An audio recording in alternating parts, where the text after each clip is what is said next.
Hey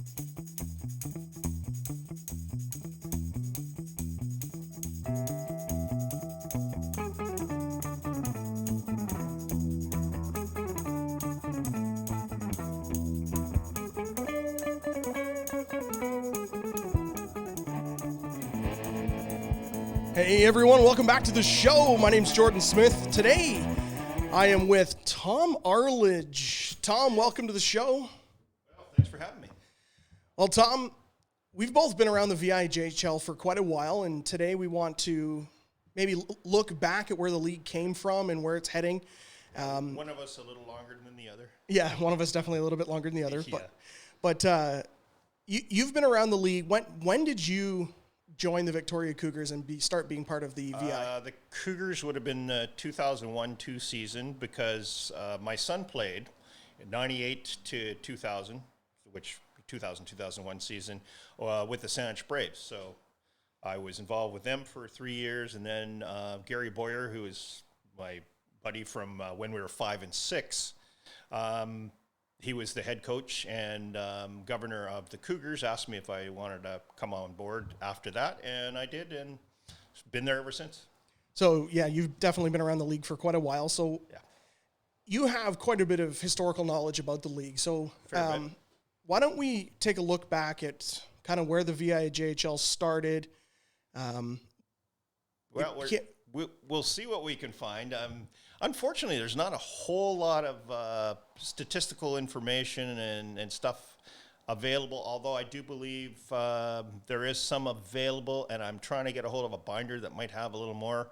And when I do, maybe we can do a second show with prior to 2000 or prior to the 98 season, where we'll have a little more info. So if you look on the VIJHL Wikipedia page, you see that there's a list of the teams and when they entered the league. Yeah. You mentioned your son played for the Saanich Braves. They are now the Saanich Predators, but it is the same. It's the same team. They had a name change recently. That team entered the league in the 1960s, but it wasn't the VIJHL back then, was it? No, I don't think so. It was the South Vancouver Island Hockey League, or Junior B. And at that time, too, there was no BCHL.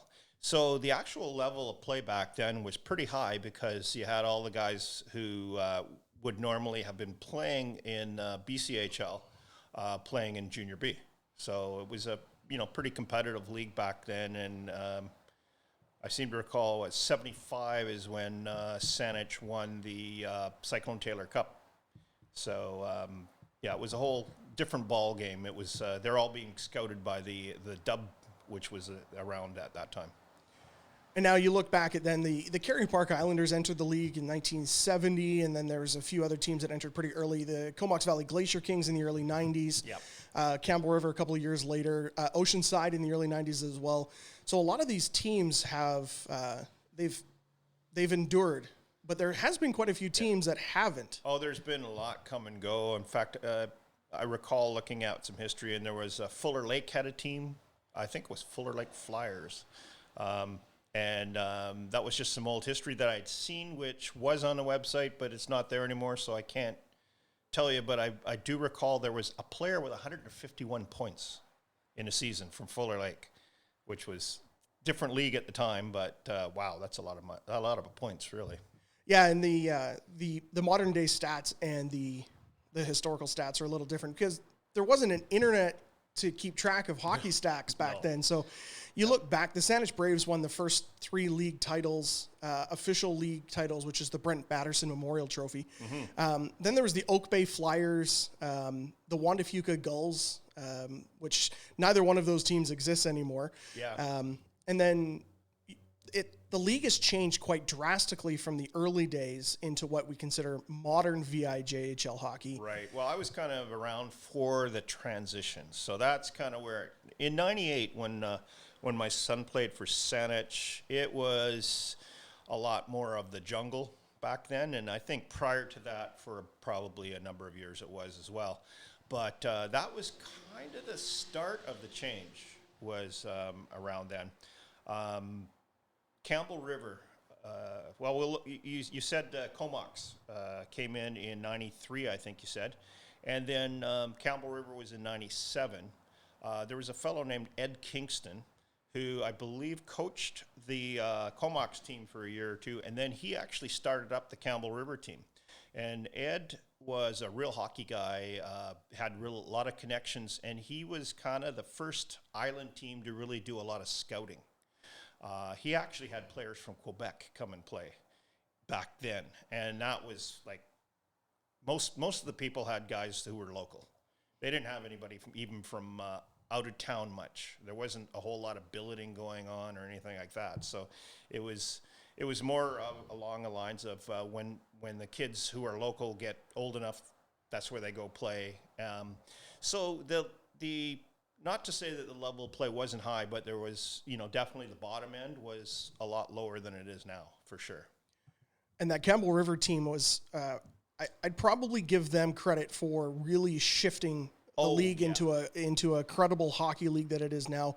They won 7 championships in a row, to begin with. They did. So they came into being in '97. They didn't win. I don't know the stats for that year, but They won a championship in '98. They won in '98. '97 was their first year. They did not win that one, but '98 to 2004, they rattled off 7 straight. And being with the Cougars now, it's kind of nice to know that we're the guys that knocked them off. And it wasn't long after that Ed Kingston sold the team, and they had a real drought for quite some time. But obviously they've righted that ship, and now they're a contender every year. Yeah, they definitely have a class organization, and I think Campbell River being the first one there, they're the team that a lot of junior B teams want to aspire to. They've been competitive right since the beginning. Well, yeah. Well, they were at the very beginning there, and Ed really did a great job to bring the rest of the league along. If you wanted to compete with Campbell River, you had to change, and that was, the catalyst for all the change was what he did, and got to give him a lot of credit on that. So that was, let's see, 97 Campbell River came into effect. That was a year before me. And another new team started then as well, which was the Esquimalt Pythons.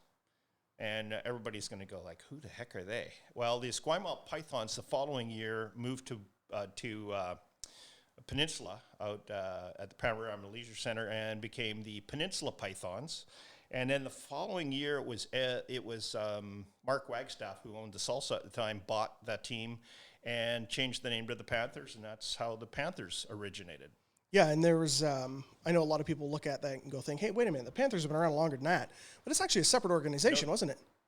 Like there was another Peninsula team out that way, but they weren't the same team. No, they weren't. There was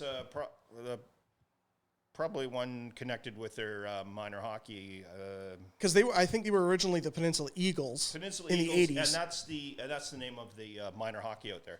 So a lot of places, like Esquimalt had a previous team earlier, like in the 80s or 70s or whatever. There's lots of that going on. And the binder I referred to that I'm trying to get a hold of will have all that information in it. So hopefully when we get that, we'll be able to talk about that. So it's interesting. We have 2 new teams in the league this year. One of them is the Port Alberni Bombers. Now, in '98, there was a Port Alberni team called the Bandits, and they had a raccoon as their logo. And they played out of the Port Alberni Civic Arena. Whoa. That's an old building. It was an old building, and man, those were some interesting days. They had a very, very short arena. You think the Saanich Arena was short. Man, this one was really short. You could take a slap shot from the blue line and get your own rebound off the backboards to put it in, and you're almost on the crease. It was that short, and they used that to their advantage. It was always an interesting time, especially, like I said, it was a bit of a jungle back then. I remember going into the arena and there being 3 fights in the warm-up. In the warm-up? In the warm-up, yeah. So... and it was also one of those arenas where the players had to actually almost walk through the crowd to get to the ice. Oh, that could be interesting. It was at times. Yeah. There was a rope that was put up and a few security guys there. So there was the odd time where you had to wait for the RCMP to arrive to escort your bus out of town. Oh, that sounds like it could be some interesting hockey. As I say, that was the jungle back then. Well, so small town jungle league, yeah, I could see that. That was, 98 to 2000, more like 98 and 99, around in there. And it was just crazy, but as I say, things have changed a ton. Got to credit the president of the VIJHL back then, Brian Harrison, because I think he became president somewhere around 2000 or so, and he really worked hard to try and take some of the gooniness out of the game. I don't have a problem with a fight that's like emotional time, boom, something happens, a fight breaks out. But I remember the odd time. I remember one time there was a fight where the puck dropped and 5 guys from the opposing team dropped their mitts, and that was against the Cougars, and it was actually the Saanich team at the time. And the guy who squared off against Trent Knorr, and for those of you who don't know Trent Knorr, he was big and he was strong. He's still big. He is still big. He's actually an NHL linesman now. But anyway, the guy who squared off against him kind of said, "Please don't hit me." It was like, so it just goes to show that was a coach's thing, right? And as I said, the league cracked down on that sort of stuff. They didn't want it. They started giving out suspensions for multiple fightings and stuff like that. And that really pulled it down, I think, and it really pulled it back. It took a number of years, but the hockey we see today is so much better. Well, and I think a lot has to do with kind of the culture around hockey has shifted quite a bit in the last couple of decades. Like, you look at even the NHL, there's not a lot of fights anymore. You move down, a lot of leagues are really strict on how they handle fights with suspensions, especially in junior hockey. Right, yeah, and I don't think we saw any fights at all the last couple of years, but that was a COVID thing. I believe with COVID, if you actually got in a fight, you were suspended 6 games, just bang off the top because of the COVID problems and everything. It's really been a weird couple of years. Yeah, it really has. And looking forward to this upcoming season, it looks like we're going to have, a quote unquote normal year. Hope so. Hopefully. We're being optimistic. I'm gonna prepare as if it will be a normal year. Looking that way, and I'd love to see everything, turn up. Nothing's ever going to go back to the way it was, but as close to it as possible would be great. But there's always going to be a but with this COVID thing, and who knows what's next. So, yeah, and you can't really prepare for the unknown, but it's I like to think that things are looking positive. We will have a normal year. Yeah. You mentioned the Port Alberni Bombers as one of the new teams. They're entering the North Division. There's another team, the Lake Cowichan Kraken. Yeah, that'll be interesting. They'll be playing out of Lake Cowichan, right in the center of town. Yeah, nice arena in there. Yeah, it is a very nice building, and they're if you go onto the VI website right now, they're listed on the South Division. So yeah, it looks like the South Division will get to hop over the Malahat a little bit more. They've already got Carey Park in the Mill Bay area. Yeah. Well, when you're going to Carey Park, it's just you're just glide down the Malahat, and you put your brakes on in the arena parking lot almost. It's that close. So the Lake Cowichan drive will be a little longer, but just think of how far the north travels all the time. So I don't think it's that big of a problem, an issue. Yeah, a little bit more expenses for taking the bus up there, but is what it is. Now, you mentioned the transition of the VI from Jungle B to kind of what it is now. We're looking at a legitimate league, and the other junior B leagues in the province as well are in the same place. It's a legitimate league for players coming out of midget that maybe aren't the savant hockey player that makes the immediate jump into junior A, but it's a good transition league. How important do you think that transition in the late 90s, early 2000s from the Goon League to where it is now, how important is that for hockey players trying to either go to school or make a career out of hockey? Well, I think the transition now into what we've got now is it's so much better for them because your level of play and the speed of the game right now, the speed with which these guys are playing is probably 25% higher than what it was back then, and that's a big jump. That's a big jump. We got some just amazing speed out there, but it's the execution too at that speed that is just astounding. So it's really good. Things have changed because way back when, we talked about the Cougars bumping off the Campbell River Storm in 2005 to win the league championship. They went on to Soyuz and got a bronze medal. I think that was Craig Didman in the first league title for the Cougars that year. And I think the thing for the Cougars at that particular point was Campbell River was unbeatable. So they beat Campbell River. So they'd won. That was it. They'd won. It was crazy. So in order to go to the Cyclone Taylor Cup, they'd already had that exaltation of doing what they had started off to accomplish. So I think when they got to the Cyclone Taylor Cup, it was almost anticlimactic because they weren't prepared for it.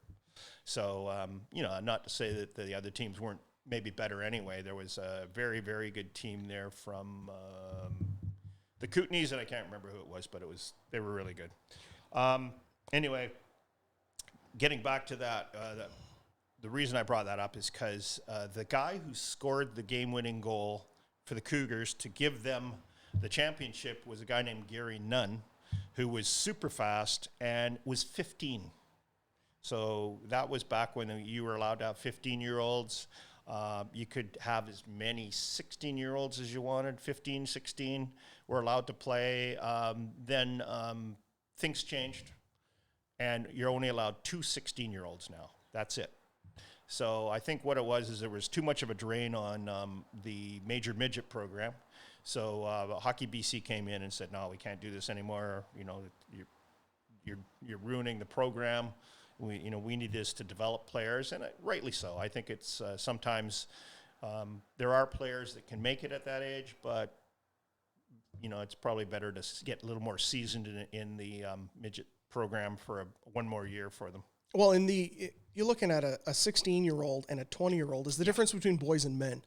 And if you get too many 16-year-olds in a league that's playing junior hockey at this level against 20-year-olds, there can be a pretty significant physical disparity, and it could lead to injuries. Oh, there can be. Although I do recall that same year that the Cougars went on to the Cyclone Taylor Cup in 2005, we did have a 17-year-old defenseman that was 6'3", 230, I think it was.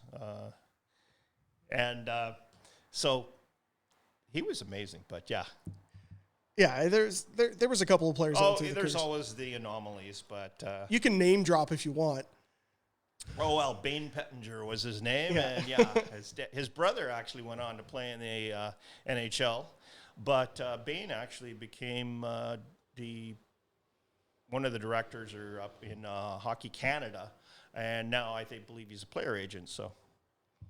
That's kind of a cool thing to go on to. And he only played the 1 year with the Cougars, but he was a very, very good rugby player as well and played on the national rugby team. Looking back at the kind of that transition that Campbell River really started in the VI, they won 7 championships in a row. Yeah. And then 2005 and 2006, it was the Cougars and then the Islanders that ended up winning. Yeah, the Islanders beat out the Cougars in 2006. And it was the Islanders were pretty... consistently a pretty good team back then and everything, and have always been a pretty good team. So they went on and they were the champion and went to, I believe it was Abbotsford for the Cyclone Taylor Cup there.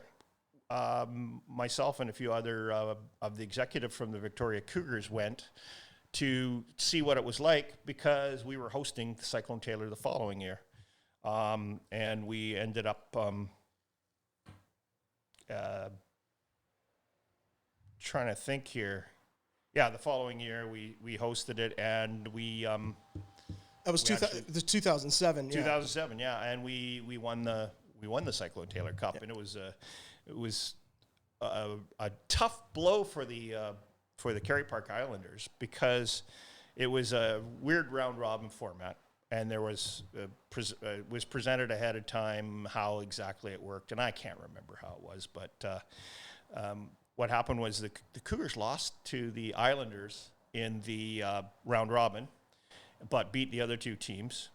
But they beat the Fernie Ghost Riders, I believe, was the other team, and from the Kootenays, and they beat them and then lost to the Islanders, and then they had to beat Abbotsford by 2 goals in order to advance to the gold medal game. To take the tiebreaker. Yeah, and that was a tiebreaker, and that would put the Islanders, who beat the Cougars, into the bronze medal game. And Craig Didman was the coach at the time, and he didn't even tell the players that they needed to win by 2 until the second intermission. And they were up by 2 at that point. And it kept going, like Abbotsford would score, and then the Cougars would storm back and score again. And that was probably the most exciting hockey game I've seen. It was amazing how you could cut the tension in the arena with a knife. That was just an intense game. And much to the Islanders' chagrin, the Cougars actually end up winning it, and then won in the final against Abbotsford again. So looking back, that we keep harking back to the transition from the Goon League to modern skillful hockey. If you look at the history of the championship round, every year since 1997, aside from one season, either Campbell River or Victoria was in the championship game.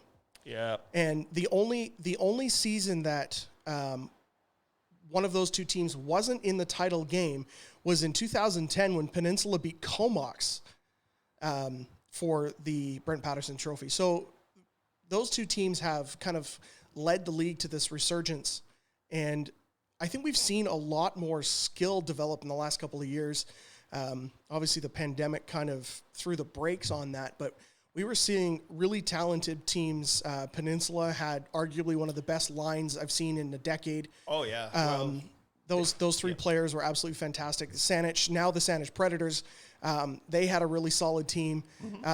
So I'm really excited to see where this league goes coming in September, to see what kind of talent that this league is able to cultivate. Oh, me too. It's been so long since last year there was 8 games? Well, we played 13. We played that many? Yeah, we played 13. The Cougars played 13. Some teams only played 12, but yeah, it was. Okay. Well, it didn't feel like that. There wasn't a whole lot of hockey played, unfortunately. Maybe it was 8 home games. Yeah, and then the year before that, the season got canceled in the middle of the playoffs. Well, that was the year I went to Spain for the month of February. Got back, and we did 2 games in the playoffs, and then that was it. Yeah, it was kind of unfortunate, but yeah. So the Campbell River Storm holds the title for the most championships. They've currently got 10. Mm-hmm. Cougars have 8. Kerry Park's got 7. Saanich has 6. And then Oak Bay has 3. But they're now a defunct franchise. So right. The Kerry Park Islanders, they won a majority of their titles. They kind of had a bit of a dynasty run in the early 90s. They were the team to beat back then. So. Yeah, I believe that. I think that's who won in 2000 in '97, and then it was Campbell River had their 7 in a row. But there's it's the transition, I think, from jungle to what we have today, kind of was mid to late 2000s is when it really kind of happened. And I think in the teens there, the 2010 to now has been pretty amazing hockey as well.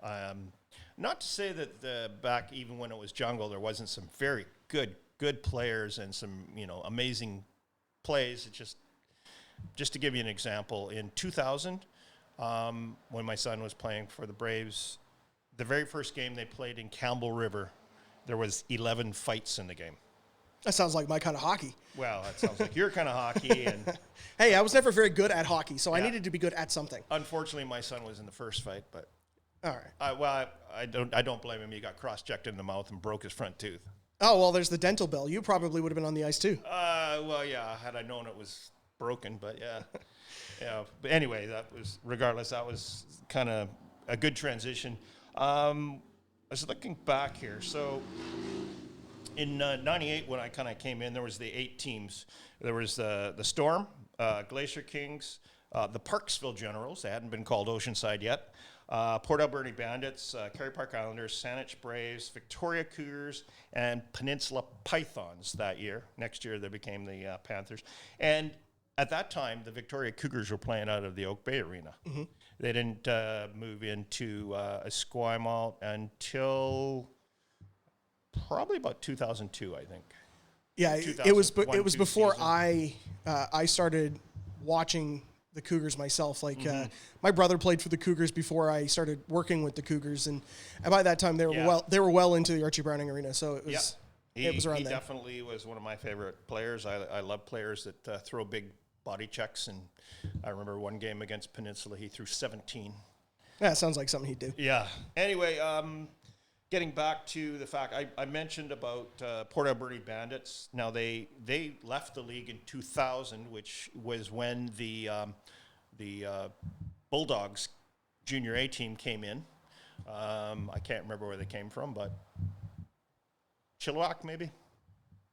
I think. Yeah, because they moved. They moved, yeah. They bought a franchise and brought it in. They built a new arena, and it was actually the Port Alberni Bandits played the Victoria Cougars in the first game, junior game, played in that arena.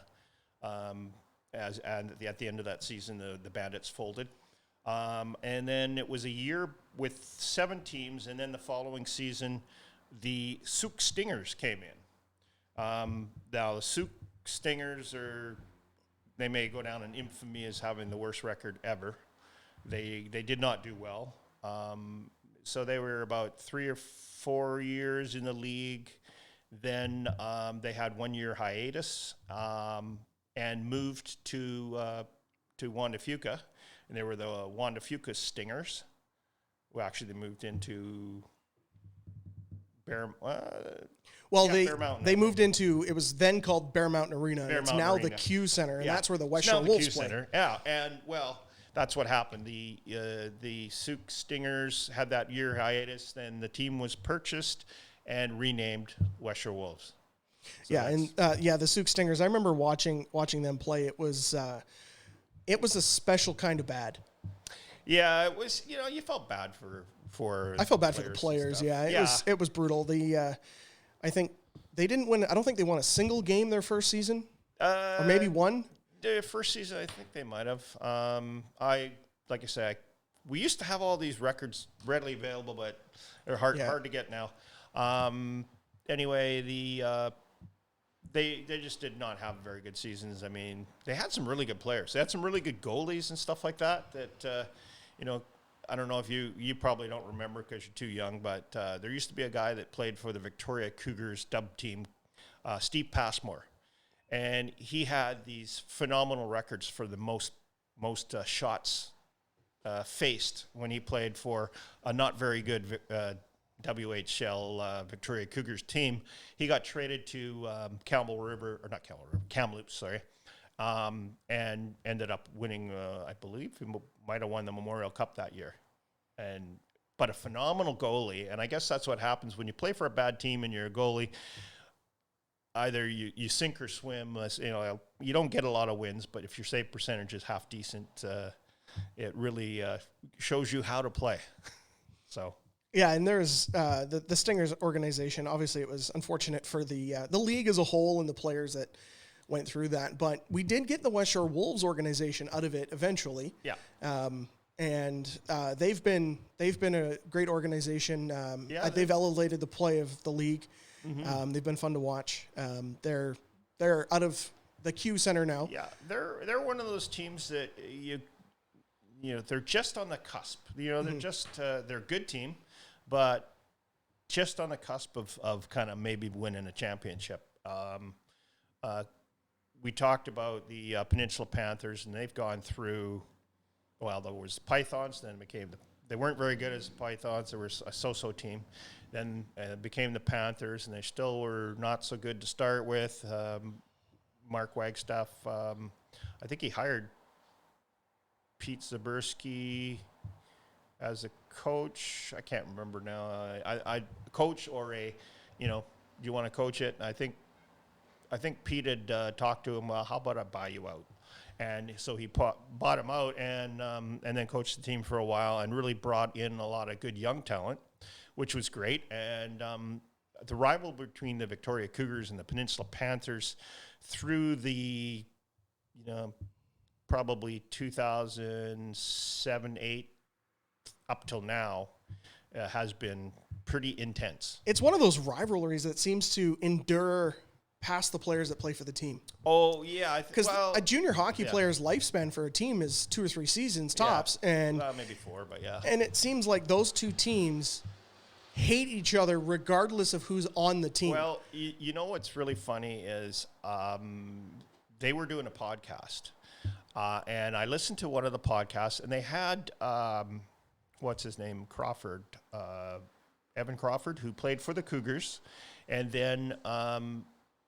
then he went to the Panthers, and they interviewed him, and they asked him about the hatred between the two teams and what the two dressing rooms were like. And he said it's more intense with the Panthers. They hate the Cougars more. And that, and I think the reasoning behind that and the reason for it is because the Cougars keep winning, and that's. Everybody hates the team that wins. That's why I think the two most hated teams in the league are the Campbell River Storm and the Victoria Cougars. Yeah, and if you're a local fan and that there's always a team that seems to be slightly ahead of you from season over season, I could see that. You always want to knock off the top guy. Everybody wants to bring their best game against the best team. And one of the hardest series I've ever watched was between Victoria and Peninsula. And it was that year that Victoria was in the championship series and they were up 3-0, and Peninsula ended up coming back and winning in 7. Well, that's true, but I remember and people saying it was a major collapse, and that was the year that Jackson Penny owned the team, and he recruited some very good players. He had some really good players on that team. In fact, they had no business being down 3-1 is the deal. That's what I come to. They didn't play those first 3. The 3 losses, I mean, they played, but they were a much better team than they put on the ice for those 3 games. And while the Cougars, I won't say they should have won it. They could have won it. They had the opportunities and all that, but, doesn't always work that way. And to be honest, the better team won that year. They were a better team. And they went on to, I think they went on to the Cyclone Taylor Cup. I think that was the year they all went to Keystone. That may be the year they went to Keystone, because they did it 2 years in a row. They won. Yep. They won the league 2 years in a row. I can't remember if that was the year they went to Keystone or they went to up in Parksville. They had they hosted Cyclone one of the years. Yeah, it was. That was. You got the stats there. That was in 2011. That was the year before I joined the Cougars organization, and it was. That was a bit of a rough series. So Peninsula, that year, in 2011, they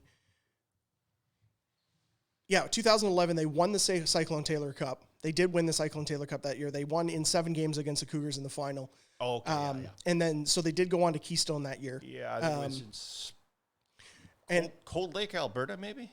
Yeah, it was somewhere in Alberta. The Keystone Cup is it's not a championship that the BC teams compete in anymore. It's the Keystone Cup was the Western Canadian Championships, and it got to the point where the BC team would win, 80% of the time, and there was no remuneration to the teams. There was nothing. You had to pay your whole bill to go, so you could fork out $40,000 to go and win a trophy.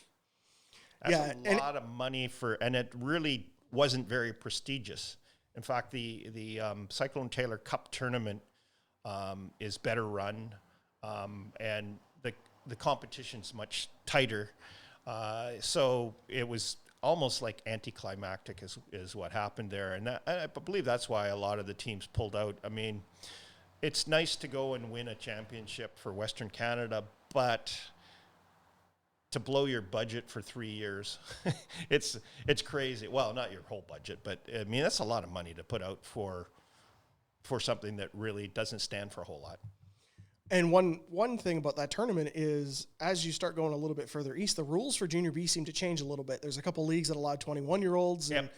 And so those rules didn't carry over to the BC teams that were going over there, so that there was an age disparity as well. There was, but the BC teams didn't have any problems, too much problems, I should say, in that tournament. The last, probably last 10 years they went.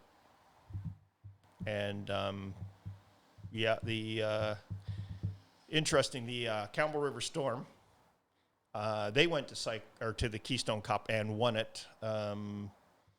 That was the year, I believe, that they swept the Victoria Cougars. That was amazing. That tournament was just like, the Cougars outplayed the Campbell River Storm 3 of those 4 games and ended up losing all 4. That was in 2015, I believe. And that was incredible. That was the best hockey really you'd ever see, is that final between the two teams. And Lee Stone was asked after the game, the head coach and general manager of the Campbell River Storm, he was asked after that game, okay, so how are you going to get yourself prepared for the Cyclone Taylor Cup? And he said, we just beat the best team in BC. So he said, yeah, which was a nice thing for him to say. And, honestly, I won't say that the Cougars were the best team in BC, because obviously the Storm beat them, but they were both very, very good teams. Yeah, and that was the year where Cyclone and Keystone, it was very much the Campbell River show, because that year they went 3-0 in Cyclone. They beat North Van, Kimberley, and Mission by a combined score of 13-6. Yeah. And then they went to Keystone and won it there. So it's that was definitely the Campbell River year. They were a good team. Oh, that was a great year for Campbell River. But if Victoria had done the opposite and beat the Campbell River Storm, I believe they would have done the same thing. Yeah, but they would have run the table at the 2 tournaments, but it didn't happen, so we can't really say it. But I called half the 2 of those 4 games in the VI finals, and Campbell River was just the better team. And I like that Lee, did the diplomatic thing in saying that Victoria was the best team in the province, but that week it was very much the Storm, and then they showed how good they are going to Cyclone. Well, Keystone. I recall that tournament. I think 2 or 3 of the games were overtime wins. Yeah, it was. I think all 4 games were won by 1 goal. Yeah, it was so close. It was just so close. It was amazing. It was one of those things, and it wasn't the craziest championship round between Campbell River and Victoria. I think in my opinion, don't remind me. the craziest series that those 2 teams have had was actually in 2017. Campbell River won that series in 7 games, but it took 4 overtime. Games. Yeah, it was 8 games. 8 and a bit games, because Campbell River, they ended up winning just about 5 minutes into the 4th overtime period. 4th overtime. Oh my Lord. And that was... you and I called that game, and it was unreal. And they ended up playing 7 periods, 6 and a bit periods. 6 and a bit, yeah. And the intensity didn't slow down. No, it was amazing. And I felt so bad for Anthony Sherrill, the netminder. Shot from the corner, and it caught him on the side of his shoulder and helmet, I think, and it just kind of trickled down his back and in, and it was like, oh, man. But... those are the types of goals that are going to get scored. You're not going to get the really pretty end-to-end rush in overtime like that. No. Well, I think we've done a decent job of taking a look at... We've hammered things out pretty good. Yeah, I think so. We've taken a good look at the way that the league looks now compared to the way it did. Maybe maybe in a future episode, we can go even further back and look at how junior hockey started in BC and on the island. Yeah, if we can get a hold of that, information, which hopefully will, and then we can look back, because there's a lot of history, and a lot of really good players that have come out of this league. And there's a lot of people that are around this league that have been around since the very early days, and getting a couple of them in here and having a chat with them, I think it might be kind of fun. So we'll definitely put that on the books and come back later. I want to spend a minute and thank a couple of supporters for the podcast today. Howie's Car Corral, so special thanks to Howie Mace for giving us this opportunity.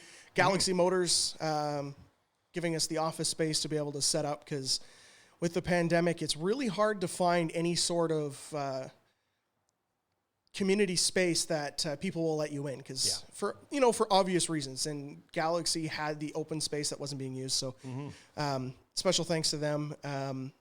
Shout out to Jesse Roper for writing the little intro ditty that we like to use. And nice. Tom Arlidge, thanks for coming out and giving us a little bit of history lesson. You've been around the league for a while. A little bit. Yeah. Yeah. So I want to thank everybody else for tuning in. We'll be back with another guest in a couple weeks. So thanks so much for watching. And for everybody here at Ross Sportscast, thanks for tuning in. We'll see you next time.